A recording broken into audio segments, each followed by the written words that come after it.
Okay, so what I'm going to be speaking on today is the National Environmental Management Act, better known as NEMA. In particular, the Environmental Impact Assessment Regulations, better known as the EIAs, and the accompanying listing notices. Okay, and this act is generally known as NEMA Act number 107 of 1998. And before I get into it, we did a lot of work on the EIAs and listing notices during 2023, which I'm sure many of you will be well aware of. We had an extraordinary distribution forum last year as well, where it seemed we dropped a bomb on the industry, particularly at the distributor and agent level. But I'm glad to say that now, currently where we sit, that dark cloud seems to be moving away from the industry. So well done to everyone who's taken it in their stride, who's consulted with the Crop Life Stewardship Portfolio team to get the best result for their businesses. I take my hats off to those distributors and agents. So without wasting any more time, let's get straight back into it. Okay, so anyone who owns or rents out or aims to own, construct, or rent a commercial pesticide storage facility, whether a depot or a warehouse, must have a thorough understanding of the EIA regulations and the subsequent listing notices. This is crucial, okay? I think all of us know that by now. So I'm not going to go through everything. I'm not here to lecture to you guys today, but I'm here to talk to you guys. So in a nutshell, an EIA serves to allow for a process that determines the best option, which promotes sustainable development through efficient management of social, environmental, and economic impacts in order to ensure that valued environmental resources are not compromised, human health is protected, and social as well as economic aspects of a proposal are improved. So essentially, I think all of you guys can see that an EIA gives meaning to the environmental right enshrined in Section 24 of our Constitution. Okay, that's also an important point to know there. Now, that for me is enough in terms of the background to EIAs and why EIAs are important in South Africa. Now let's get it more into the specifics of things, okay? So with an EIA, there are two prescribed categories or processes. Firstly, a basic assessment process would involve small-scale activities, a shorter process. It would involve projects that are not complex and impacts deemed not significant. Whereas an environmental impact report, a scoping environmental impact report, better known as an EIR or a full EIA, involves high-scale activities, longer processes, projects which are complex and sensitive, and impacts which are deemed sensitive. Okay, so with your basic assessment process, one can expect around about 197 to 240 days.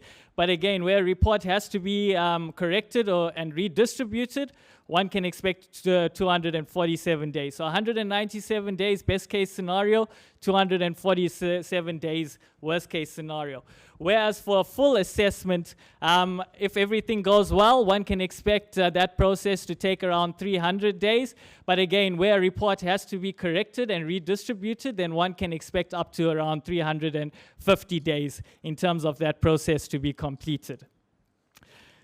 Okay, so now before we get into the listing notices which trigger an EIA, it's firstly important to understand and distinguish between listed and specified activities.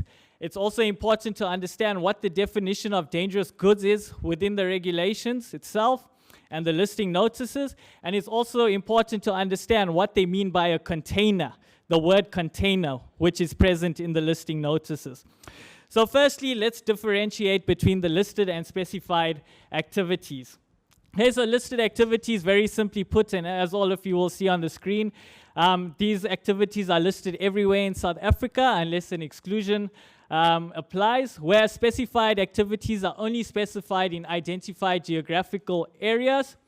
And in the case of specified activities, the relevant member the relevant provincial member of the Executive Council, or better known as the MEC, responsible for environmental management, with the concurrence of the minister, may identify activities within their province that may not commence without obtaining environmental authorization from the competent authority.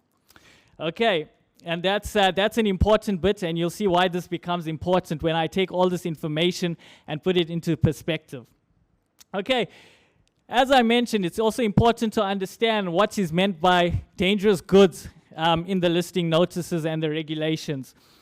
Okay, so dangerous goods, in terms of what the EIA tells us, in this context means goods containing any of the substances that are listed on Annex A of the South African National Standard 10234A of 2008, titled List of Classification and Labeling of Chemicals in Accordance with the Globally Harmonized Systems, or GHS. I think all of you guys would know that by now. Okay, so essentially the highs and lows, if that substance is not listed on Annex A, which is the alphabetical list of chemicals, then it's not counted. It's not counted as a dangerous good in your storage facility. So that's very important to note there. What you guys would know as well, currently on the SABS website, where you've got to purchase these SANS codes, you don't find Annex A attached to the latest version of SANS 10234A, the 2019 version. However, through our consultations with the DEF-E EIA specialists, they noted that the Annex A attached to the 2008 version is still relevant and legally binding, meaning that the status quo is still retained regardless of the fact that the annex is not attached to the 2019 SANS code.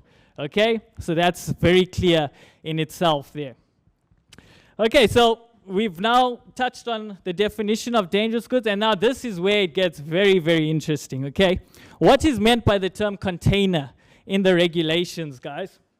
Okay, and as you will see on your screens, those steel drums, generally, most of you would know those have nematicides filled into it, or the containers, your HDPE containers or your PET containers.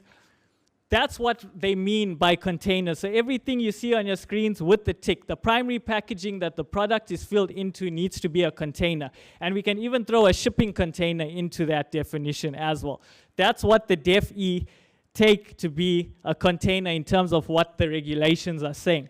But if the product is packed into polypropylene bags, plastic bags, or paper bags as the primary packaging, then it's not counted. Okay, so that's very important to take into consideration as well when determining whether the volume stored within your facility trigger an EIA or not, okay? And the DEF-E have noted to us that this is an issue with the regulations currently, but they've also made it clear and they've been honest with us as to when a revision of the term container and dangerous goods is going to be revisited remains up in the air.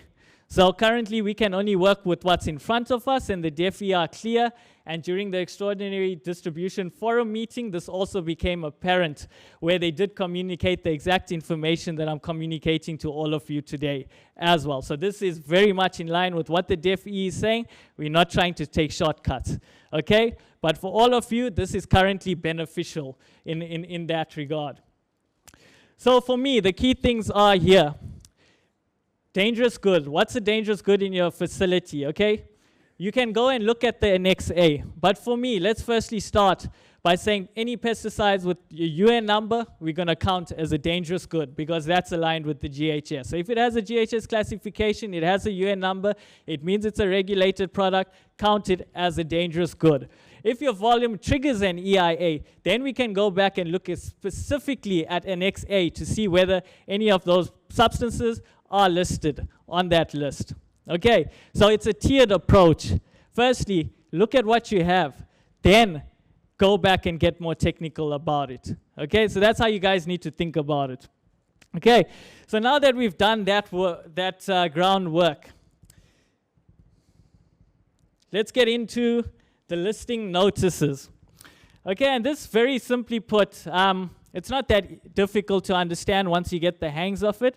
And during the Extraordinary Distribution Forum meeting, the EIA specialists noted each activity under each listing notices 1 to 3 which is relevant to the storage of dangerous goods.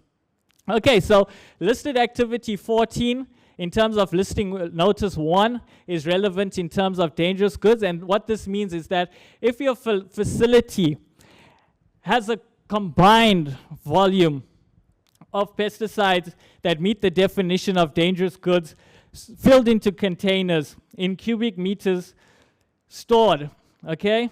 So if your container, if your facility has pesticides that meet the definition of dangerous goods, and those pesticides are stored in containers, that's the important part. And if that combined volume is greater or equal than 80 cubic meters, but not exceeding 500 cubic meters, then you're going to need to do an EIA. And for listing notice 1, the EIA that would be required there is a basic assessment, okay? So it's not a full assessment, it's a basic assessment. Whereas for listing notice 2, listed activity 14 is relevant to the storage of dangerous goods. And what this basically means is that any pesticides which meet the definition of dangerous goods that are filled into containers, and where the combined capacity of those pesticides is greater than 500 cubic meters, then you trigger a listing notice 2, and what you're going to require there is a full assessment. That is at a very high scale, okay? And this would be relevant to more of our supplier members and our big distribution companies as well. Okay, but for me, the main one is listing notice 3, because this is where it gets technical, but also very interesting. Okay, so specified activity 10 is specified under listing notice 3. Okay, and what this listing notice says is that any pesticides that meet the definition of dangerous goods, which are filled into containers, and where the combined volume of pesticides is greater than or equal to 30 cubic meters but not exceeding 80 cubic meters, then that triggers an EIA. But before you even go there, you need to consult Appendix 1 to see if your facility falls within a specified sensitive geographical area. And Appendix 1 of the Environmental Impact Assessment Regulations is covered under Listing Notice 3 of 2014 under the NEMA. Okay, so get hold of that listing notice. It's all sensitive activities are listed for each province under that listing notice. So all that information is there. You simply got to get that list, look at it. If your facility within your province falls within a specified sensitive geographical area, then you're triggering a listing notice 3, provided your combined volumes exceeds the thresholds that I've just noted now. So that's all very good and well in terms of what the regulations are saying. But all of you here today are business people. Okay, and this is where I want to be clear with everyone. What we communicate in terms of the regulations is what the regulations are saying in terms of law, okay? Now, you as businesses need to take these regulations and understand them in terms of your operations and how you're going about it. You cannot just take them at face value. Okay, so it means take the regulations and adapt them to your business operations. Okay, so for example, if I decided one day to start Hiresh's Spicy Poisons, okay? Where do I start? Firstly, I'm gonna look for my site, okay? So I have a site in mind, but I do know an EIA is a big one, because as Gerard said during that first presentation today, the DEFI with the EIA regulations have the teeth the size of a saber tooth, of a jaguar, or saber tooth, whatever. But if that gets stuck into you, it could be the end of your business as you know it. Okay, so that for me is really the first point to start. Do I need an EIA for my facility or not? What are the stock volumes that I'm going to be storing within my facility?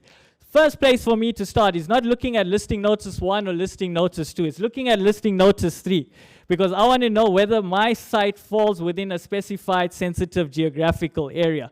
This for me is important, particularly if I'm looking to grow my business going forward. Because if I'm storing pesticides in excess of 30 cubic meters, okay, I'm going to need an EIA. But have a look at what it's saying. I cannot exceed 80 cubic meters even with an EIA. Okay, so does it make sense for me then to stay at that site and conduct an EIA, taking into account that I do want to grow my business going forward? Now, I don't think that makes any sense for me. So I'm going to look for a site, probably an industrial area, which is out of a specified sensitive geographical area. And that's where I'm going to look to set up my storage facility. Because why? Then I get back to listing notice 1. Okay? Because then I don't need to do an EIA if the combined volume of my pesticides does not exceed 80 cubic meters. And if I do exceed those 80 cubic meters, provided my business grows and does well, then I know that if I do an EIA, I have a limit of 500 cubic meters to play with. That just makes business sense, everyone. And that's my point to all of you today, is to take the regulations and put it into context for what your business operations are. Okay, so no use taking the regulations at face value. Okay, I need an EIA for this. Okay, do I need an EIA? Who knows whether you need an EIA? Only you know whether you need an EIA, because you need to go back and look at what your stock volumes within your depot look like based on the definitions that I've provided to all of you today. Okay, so first place for me to start as businesses, and many agents who are here today as well as some distribution companies will know this. First place is look at your storage facility. Look at your products stored. Take your pesticides with UN numbers. Develop a list or an inventory of these products. Have a look at the volumes that you're storing, okay, in terms of those pesticides. And then calculate the total volume that's stored within that facility, okay? And very important to note that it refers to the volume stored in containers, okay? It does not refer to the size of the facility or the volume of pesticides relative to the size of the storage facility. Simply put, what you've got in your containers, where those pesticides meet the definition of dangerous goods, that's what you take as being your combined volume of pesticides, and that's how you relate it to the EIA regulations. So that's your first step, is to know what volumes, what combined volumes you are working with within your depot, because then that gives you options as well, okay? So to me, if I'm just at around 80 cubic meters or just slightly above 80 cubic meters, I could maybe tweak my operational requirements. Okay, I could maybe say, as soon as products get in, I move products out, all right? So before I bring products in, I make sure those products are moved out to maintain a volume of at least 79.9 cubic meters, which doesn't trigger a listing notice. Okay, so you can be smart about how you go about things. So while we as CropLife South Africa go in very hard into the regulations to get the best information to all of you as our members, what all of you need to do is take these regulations and look at it in terms of your business operations. And if you are unsure, do not interpret incorrectly, because that can have serious consequences as well. If unsure, always consult. As Gerard mentioned, the stewardship portfolio team is ever ready to take your call, to take a meeting, or to even come down to your offices and sit down and chat about whether your storage facility requires an EIA or not, okay? That's really the big one. And as I said at the very start, it was quite a bomb that was dropped on the industry last year. But with time, this cloud is now moving away slowly, where people are now understanding how to use these regulations in terms of their business operations. At the end of the day, it's important to understand the regulations, because when you understand the regulations, it is only then can you implement it correctly in terms of your business operations. Okay, so that's how I want all of you here today to start looking at this. We're not just going to be giving it to you at face value anymore.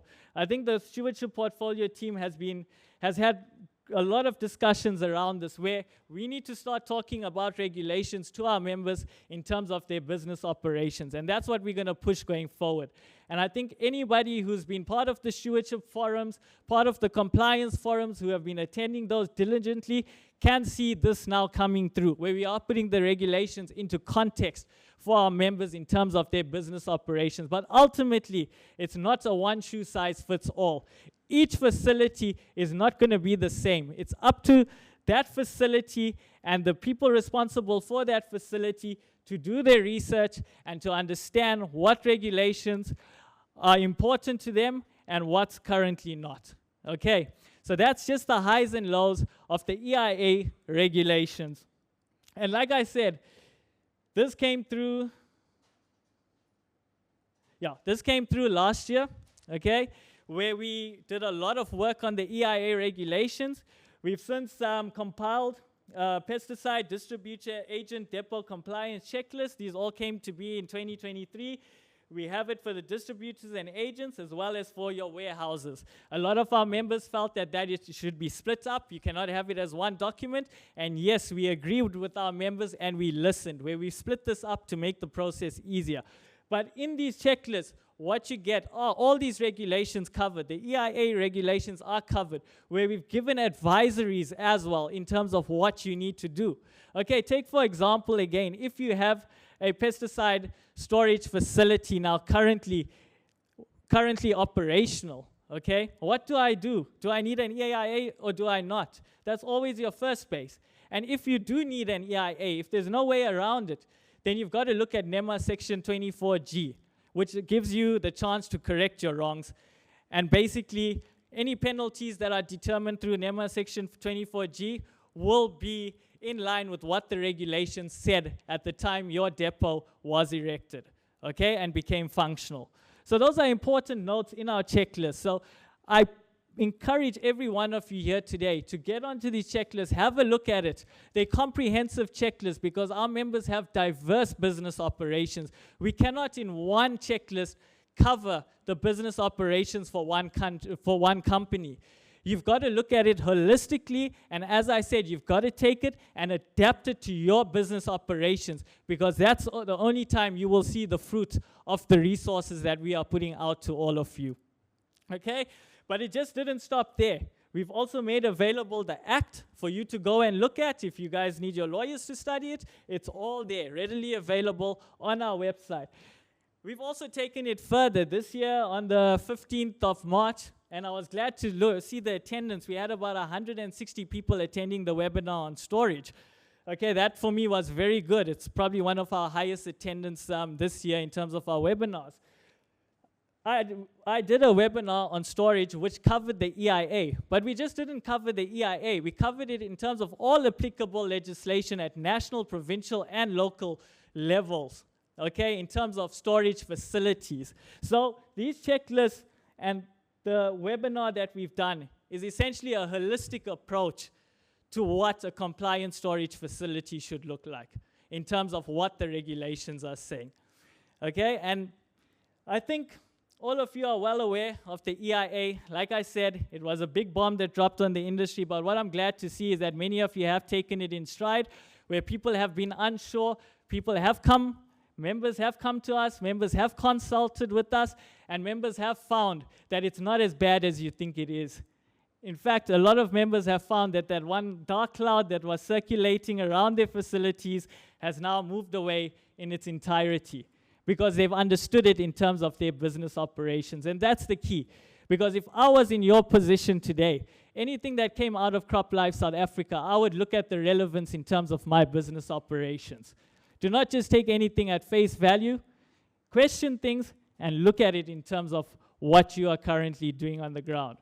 And with that said, while we have these resources available, and this is something I'm going to reiterate throughout all my presentations, is that your most important resources from the stewardship portfolio are your three musketeers, as Gerard alluded to.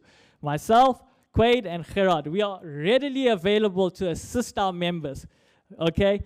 Because we are firm in our belief that whatever we do needs to provide benefit to our members. And that is the way we are going to conduct ourselves going forward. So please, we are not there to come and look at you, at your facilities, to go gossip about your facilities. No, nothing like that. What we do with members, we do confidentially. So when an agent may invite me to his facility, I'm going to visit that facility, and I'm going to talk to that agent in terms of his business operations. And that conversation ends there and then, because it needs not to go any further. Neither are we going to come to your facility and say, this is wrong, that is wrong, that is wrong. because that's not fair. We know there's a lot of red tape in South Africa currently in terms of how businesses need to operate. So we need to be realistic about what's happening on the ground. And we need to understand this in terms of how inspections are also being carried out. Okay, so we're not there to come and bash you. We're there to assist you, because your success at the end of the day is our success as well. And that's where I'm going to leave the EIA regulations and the listing notices for today. Thank you.